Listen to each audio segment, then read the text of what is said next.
Barkanka da zuwa wannan channel ɗin tamu mai suna Smooth Media TV. In zuwanka ne na farko ka dole ka danna mana alamar subscribe, yin sauran ka danna mana alamar like. To a yau dai mun samu muku sabon labari inda cewa Sheikh Nura Khalid turakin Adama ya tura mai da nauyin sako cikin account ɗinsa. To kuma Sheikh Nura Khalid ya yi godiya ga wannan sakon tare da faɗawa kowa mambari turakin Adama ya kawo mai sako. Hakan ne yake nuna cewa Sheikh Nura Khalid ya ji daɗin wannan sako da turakin Adama ya turo mai.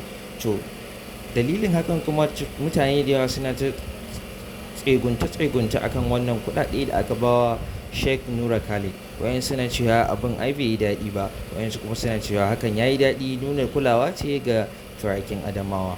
To ni ma dai ana ganin dai hakan abu ne mai kyau, saboda turakin Adama ya nuna cewa yana yin Sheikh Nura Khalid sauran kuma ya faɗi gaskiya ne akan inganta zaman lafiya da tsaro a ƙasa. Shi kuma turakin Adamawa hakan kan.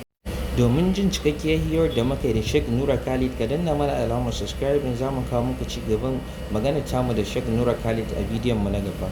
Mun gode.